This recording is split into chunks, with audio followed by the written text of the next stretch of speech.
Salut chers amis, salut chers fans, j'espère que vous allez bien. Euh, Qu'est-ce qui tue les couples? Qu'est-ce qui tue les couples? Qu'est-ce qui détruit les couples selon vous? Et je suis sûr que la majeure partie des personnes qui viendront ici répondre vont dire, écoute, Grand Rob, euh, c'est le manque de confiance qui tue les couples.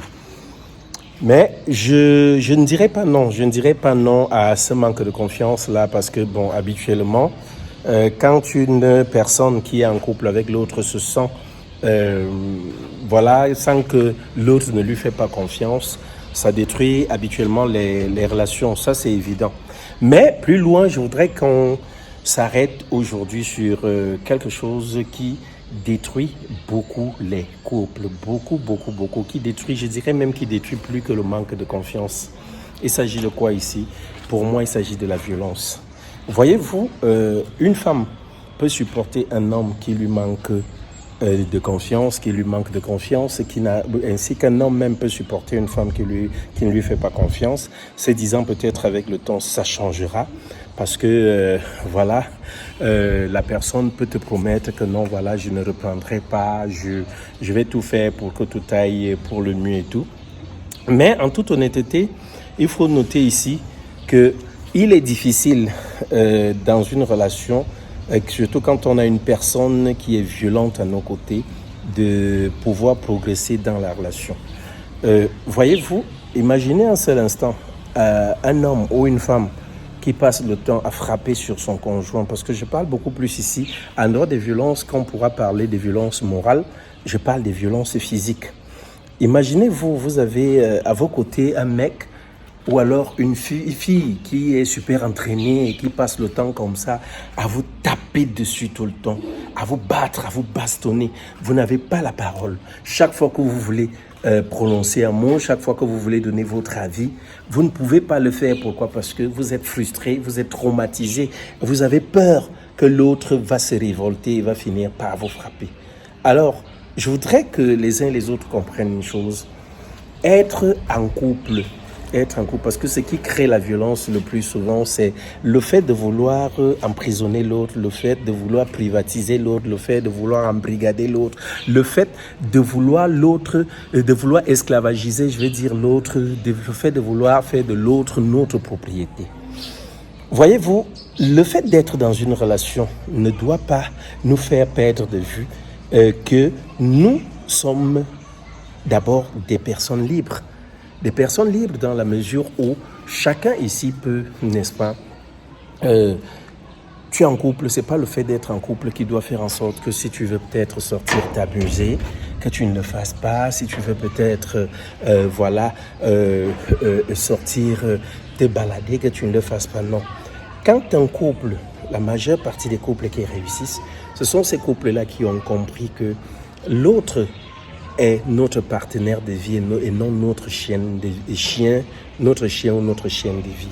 Quand on arrive à ce niveau-là, quand on arrive à comprendre que non, on est en couple avec l'autre et que l'autre peut avoir son petit jardin secret. Qu'est-ce que j'appelle jardin secret ici? C'est le fait peut-être pour une fille ou un homme de se dire un week-end, voilà, je sors seul m'amuser, je veux pas être accompagné, je préfère être seul aujourd'hui, je veux être seul, je veux sortir peut-être avec une amie, peut-être avec un ami. Ça fait que ça crée un manque à nos côtés. Parce que l'être aimé, l'être qui partage notre vie ici, n'est pas là. Et vous allez voir que ça va plutôt rehausser l'amour, n'est-ce pas? L'amour que la personne en question vous porte, ça va rehausser. Donc, sachons rendre les autres libres à nos côtés, sachons nous dire non. Le fait d'être en couple ne fait pas des autres personnes nos propriétés, non. Ça ne fait pas des autres nos propriétés. C'est pas parce qu'on est en couple avec une femme, avec un homme que la vie s'arrête, que voilà, tout doit tourner autour de nous. Non, désolé. Sachons aussi laisser la liberté à nos compagnons, à nos compagnes, de pouvoir s'amuser seuls, de pouvoir, pourquoi pas un jour, tu es une femme qui a de l'argent, tu es un homme qui a de l'argent, prendre un peu de sous et se dire, tiens, voilà chérie, prends ceci, va t'amuser et tout. Et voilà, vous allez même voir une chose, parce qu'il y a une façon de corriger les personnes, par exemple, qui, étant en couple, aiment toujours sortir, aiment toujours... Non, quand une personne aime peut-être les sortir, que vous êtes en couple ensemble, qu'est-ce que tu dois faire, tout simplement? Fais un effort de lui trouver de l'argent régulièrement pour qu'elle sorte ou qu'il sorte. Vous allez voir qu'à un moment donné, ça va devenir même un problème entre vous parce que l'autre personne va se dire que non, le fait de lui donner de l'argent, c'est se défaire, c'est se défaire d'elle, c'est de faire en sorte, n'est-ce pas, d'aller faire, c'est parce qu'on veut aller faire des bêtises, alors on veut l'éloigner et tout, on veut qu'elle parte s'intéresser à d'autres choses et tout, et nous oublier un temps. Vous allez voir que c'est c'est un remède, c'est un grand remède à cela. Donc, si vous avez une personne pareille à vos côtés, donnez-lui, donc rendez-lui cette liberté-là de pouvoir aller et venir comme elle veut. Vous allez voir qu'à la fin, cette personne même se fatiguera. Alors, je disais tantôt, le manque de confiance, bien sûr, détruit les relations, mais par-dessus tout la violence. La violence détruit encore plus les relations. La violence, qu'elle soit morale, parce que aussi, quand on a à nos côtés peut-être une personne, disons, peut-être un compagnon ou une compagne qui, à tout moment, est dans les querelles, est dans le tumulte et tout, à un moment donné, sans vous tromper, vous n'allez pas vivre dans la paix, vous ne dormirez pas parce que à tout moment, vous aurez quelqu'un qui tourne à vos côtés et ça déplaît beaucoup. Donc, ce que je dis aujourd'hui, évitons la violence, qu'elle soit morale, qu'elle soit physique, parce que la pire même encore, c'est celle physique. Imaginez que vous avez quelqu'un que vous prétendez aimer. Vous aimez une personne, mais vous lui faites du mal. Une gifle peut-être que vous lui portez, et après, la personne peut-être l'œil est tout noir, l'œil au beurre. Peut-être même vous venez à lui arracher une dent ou bien à lui causer un mal de dents et tout, ou bien un mal de nerfs, ou bien un violent mal de tête. Ce n'est pas ça aimer. Aimer, c'est pouvoir être avec l'autre sans l'emprisonner, sans l'embrigader, sans l'esclavagiser, sans, faire de l'autre sa propriété.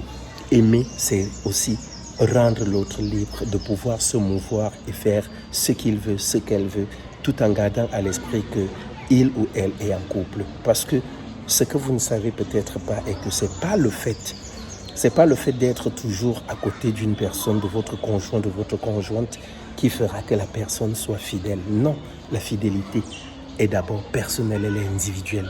On décide soi-même d'être fidèle ou de ne pas l'être. Je vais vous raconter une petite histoire d'un mec.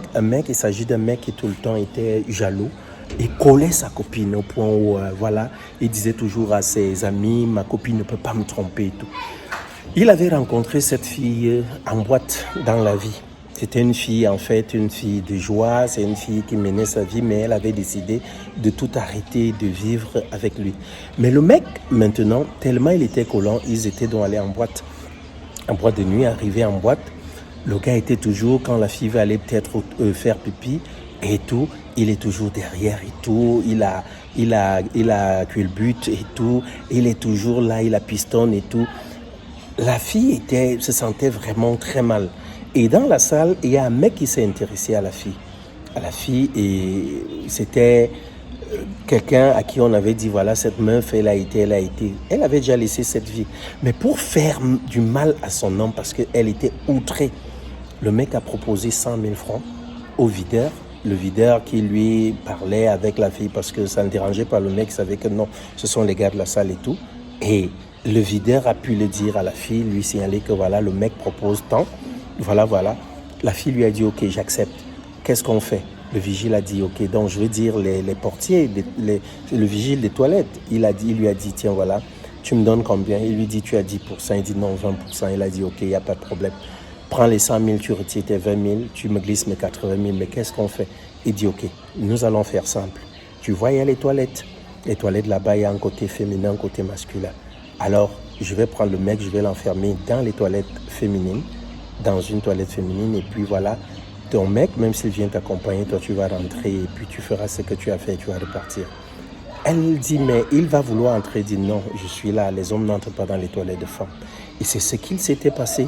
Ils sont partis, le mec, le vigile a fait rentrer le monsieur dans les toilettes.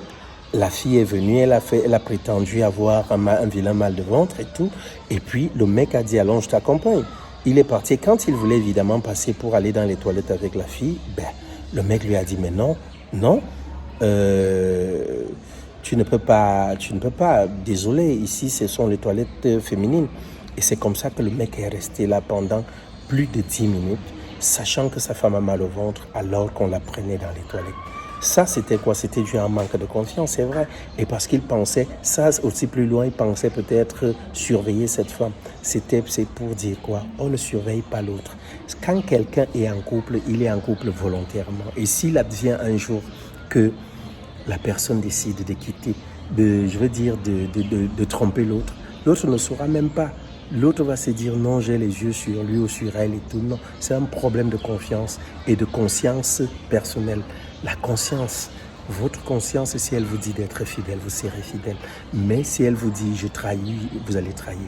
Et je vais vous dire une chose, la plupart des femmes et des hommes qui trahissent leur compagnon ou leur compagne, ce sont des personnes qui sont embrigadées, qui sont emprisonnées, qui manquent de liberté. Donc faisons confiance à nos partenaires, mais par-dessus tout, évitons d'être violents, car la violence, c'est la clé de toute rupture, la clé de toute séparation. Nul ne peut accepter vivre dans une relation qui est empreinte de violence, qu'elle soit morale ou physique, parce qu'elle sera toxique et à la fin, ça nous détruit. Alors, j'espère que vous avez apprécié. Abonnez-vous massivement. Je vous aime très fort.